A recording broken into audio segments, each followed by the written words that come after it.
আসসালামু আলাইকুম, সবাই কেমন আছেন? আশা করি সবাই ভালো আছেন। আজকে আরেকটা ভিডিও নিয়ে আসলাম, সেটা হচ্ছে মাছের মাথা দিয়ে ভর্তা। আমার বাবা দেখেন কি সুন্দর সুন্দর গুঁড়া মাছ আনছে, আর আমার মা এগুলো আলাদা করে ফেলছে।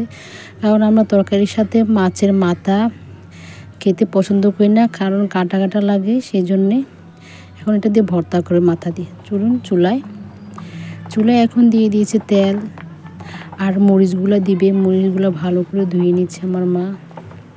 আমার মায়ের হাতের ভর্তা অনেক মজা। আর দিয়ে দিয়েছে তেলের সাথে শুকনো মরিচগুলো এখন ভালো করে ভেজে নেবে। ভালো করে ভাজা হয়ে গেছে প্রায়। এখন চুলা থেকে শুকনো মরিচগুলো নামিয়ে নিয়েছে। বেশি ভাজে না, বেশি ভাজলে আবার তিতা লাগে। আর দিয়ে দিয়েছে তেলের সাথে কাঁচা পেঁয়াজ ভাজা দিলে ভালো হয়, কারণ কাঁচা পেঁয়াজের গন্ধ ভালো লাগে না।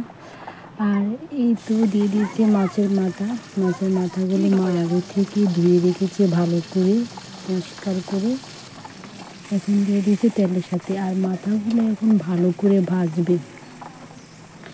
ভালো করে ভাজার জন্য এখানে কিছু পরিমাণ লবণ দিয়েছে, আর দিয়ে দিয়েছে হলুদের গুঁড়া দিলে কালারটা একটু সুন্দর আসবে, দেখতেও সুন্দর দেখা যাবে।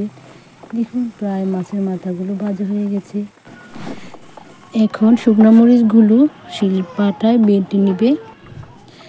তো মা তাড়াতাড়ি করে বেটে নিচ্ছে, আর দুপুর হয়ে গেছে, খাওয়ার টাইম হয়ে গেছে। তো শুকনো মরিচগুলো ভালো করে বাটা হয়ে গেছে। এবার দিয়ে দিচ্ছে ভাজা সেই মাথাগুলো মা ভেজে রেখেছিল আগে থেকেই। এখন সেই মাথাগুলো ভালো করে বেটে নেবে। আর এই মাথাগুলো ভালো করে মিক্স করতে হবে, কারণ এগুলা কাটা কাটা লাগবে, আর কাটা খেতে একদমই ভালো লাগে না। মা আবারও দ্বিতীয়বারের মতন এখন আবারও বেটে নেবে, কারণ এগুলো কাটা লাগবে, সেজন্য ভালো করে মিক্স করে বাটা শেষ। এখন মা আগে থেকে যে পেঁয়াজগুলো তেলে ভেজে রেখেছে, সেই পেঁয়াজগুলো এখন অ্যাডজাস্ট করে দেবে ভর্তার সাথে।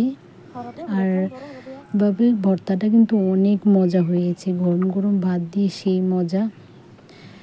দেখতেই পাচ্ছেন, দেখতে কি সুন্দর লাগছে, খেতে মন চাচ্ছে। আর আমার মায়ের হাতে ভর্তা, মাছের মাথার ভর্তা একদমই রেডি। আল্লাহ হাফেজ।